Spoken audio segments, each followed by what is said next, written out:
Delhi Lal Qila blast मामले में जांच एजेंसियां अब एक नए पहलू पर जांच कर रही हैं, जिसमें सबसे बड़ा खुलासा ये हो रहा है कि उमर नबी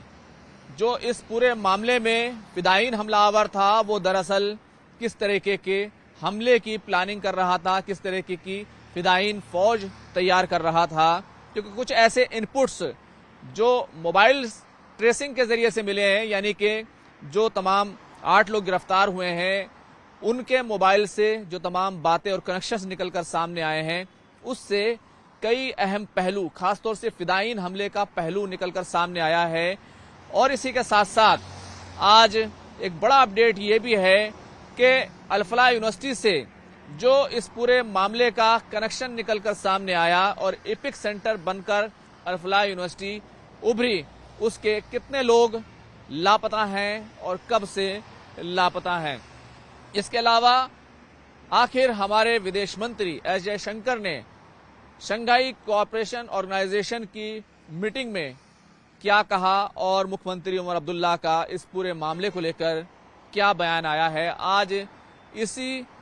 तमाम पहलू पर, इसी तमाम पूरी खबर पर बात करेंगे। मैं खुर्रम शहजाद और आप देख रहे हैं न्यूज़ 18 का डिजिटल प्लेटफॉर्म। देखिए, जांच एजेंसियों को जो मोबाइल में तमाम सबूत और कनेक्शंस मिल रहे हैं, उससे कई चीजें निकलकर सामने आ रही हैं। एक बड़ा पहलू ये निकलकर सामने आया है कि आत्मघाती फिदायीन हमला करने वाला उमर नबी, वो दरअसल एक फिदायीन की फौज तैयार कर रहा था। क्योंकि जो मोबाइल रिकवर हुए हैं उसके अंदर से लगभग 70 वीडियो मिले हैं और उसमें से 12 वीडियो उमर नबी के हैं, जिसमें वो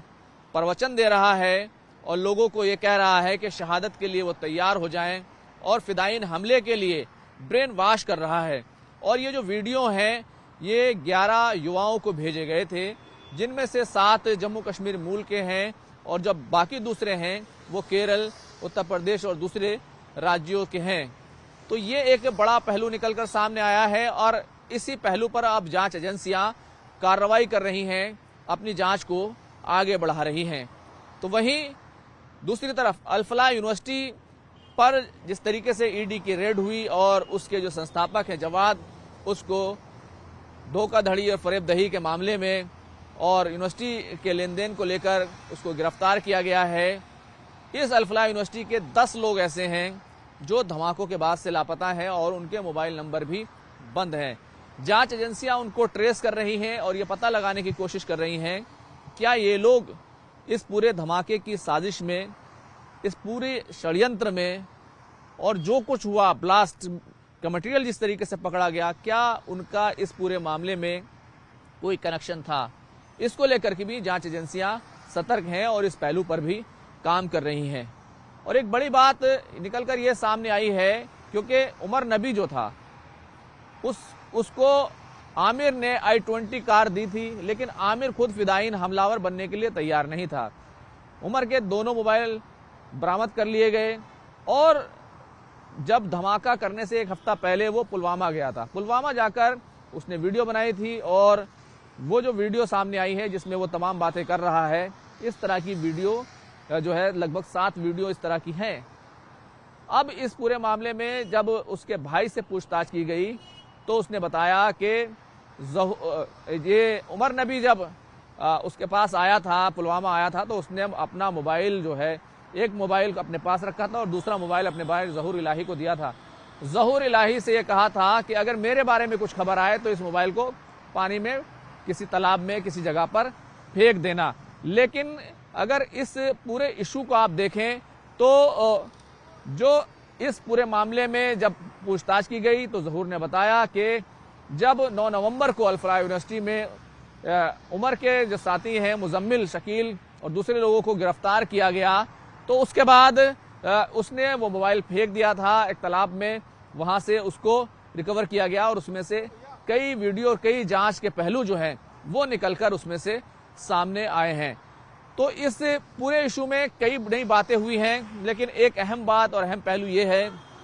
कि विदेश मंत्री एस जयशंकर ने साफ तौर पर ये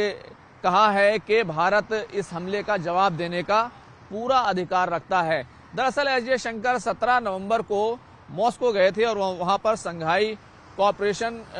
ऑर्गेनाइजेशन की वहां पर मीटिंग थी और उस मीटिंग में उन्होंने साफ तौर पर कहा कि हमें टेररिज्म से, अलगाववाद से लड़ने के लिए की जरूरत है। एस जयशंकर ने कहा कि भारत को अपने लोगों की सुरक्षा का, अपने लोगों की हिफाजत करने के लिए कदम उठाने का, कार्रवाई करने का पूरा अधिकार है और यह बात याद रखनी चाहिए कि शंघाई कोऑपरेशन मूवमेंट की जो ऑर्गेनाइजेशन की जो स्थापना हुई थी, उसको जो बनाया गया था, वो अलगाववाद, उग्रवाद और आतंकवाद जैसे मुद्दों को, इन तमाम चीज़ों, पहलुओं पर को खत्म करने के लिए, उनका खात्मा करने के लिए बनाया गया था और इन चीज़ों में काफ़ी ज़्यादा इजाफा हुआ है। तो सीधे तौर पर इस पूरे पहलू में जिस तरीके से दिल्ली ब्लास्ट हुआ, उसको लेकर एस जयशंकर और भारत की तरफ से दुनिया भर को यह मैसेज दिया गया है कि भारत को अपने लोगों की रक्षा करने का पूरा अधिकार है, क्योंकि अलगाववाद, उग्रवाद और आतंकवाद, ये जो बुराइयां हैं, इनको खत्म करना जो हमारे संगठन में की जो है एक उसका मकसद था और उस पर हमें आगे बढ़ना चाहिए। और अगर हम कोई कार्रवाई करते हैं तो उस पर किसी को भी किसी तरीके की आपत्ति नहीं होना चाहिए। अब आते हैं इस पूरे मामले पर जम्मू कश्मीर में एक बार फिर से सियासत हो गई है। इससे पहले महबूबा मुफ्ती जो है, वो जो जम्मू कश्मीर की पूर्व मुख्यमंत्री हैं, उन्होंने बयान दिया था कि जो उमर नबी है, जब उसके घर को जो हमारे सिक्योरिटी फोर्सेस हैं उन्होंने बम धमाके से उड़ा दिया था, तो उन्होंने कहा था कि इस तरह की कार्रवाई नहीं होनी चाहिए। लेकिन अब जम्मू कश्मीर के मुख्यमंत्री उमर अब्दुल्ला का बयान आया है, क्योंकि दिल्ली में जब जेके रजिस्टर्ड नंबर का एक लिंक निकलकर सामने आया, तो फिर उमर अब्दुल्ला ने कहा कि उन्हें डर लग रहा था। जब वो दिल्ली में दौरे पर थे, जम्मू यहाँ पर जो नॉर्दर्न काउंसिल की जो मीटिंग हुई, जिसमें खुद होम मिनिस्टर शामिल थे, तो जम्मू कश्मीर की तरफ से उमर अब्दुल्ला जो है उस मीटिंग में शामिल होने आए थे। तो जम्मू कश्मीर रजिस्टर्ड कार का जब लिंक निकलकर सामने आया, तो उमर अब्दुल्ला ने उसका हवाला देते हुए कहा कि उनको डर लग रहा है और उन्हें ऐसा लग रहा था कि उनकी गाड़ी को भी रोक लिया जाएगा और अगर वो उनके साथ सिक्योरिटी नहीं होगी तो कोई भी उनको रोक लेगा और उनको कहेगा आप साइड में गाड़ी लगाइए, सड़क के किनारे गाड़ी लगाइए और अपना आइडेंटिटी दिखाइए। तो इस पूरे मामले पर उमर अब्दुल्ला ने यह सवाल उठाया कि तमाम कश्मीरियों को एक शक की नज़र से देखा जा रहा है। लेकिन अगर इस पूरे मामले को अगर आप देखें तो सुरक्षा एजेंसियां, जो हमारी इंटेलिजेंस जो एजेंसियां हैं, वो इस पूरे मामले में ज़बरदस्त उन्होंने तहकीकात की हैं और जो भी कल्प्रिट्स हैं उनका लगातार पीछा किया जा रहा है और कार्रवाई जो है अभी भी जारी है। ऑफिशियली तौर पर आमिर रशीद और उसके बाद जसीर की जो गिरफ्तारी हुई है, उससे कई नए, बहुत सारे नए खुलासे, बहुत सारे नए राज निकलकर सामने आए हैं और अब इस पूरे मामले में ये पूरी तौर से साफ है कि जो भी गुनाहगार हैं उनको किसी तौर पर भी छोड़ा नहीं जाएगा। कैमरामैन जगदीश गौतम के साथ खुर्रम शहजाद, न्यूज़ 18 दिल्ली।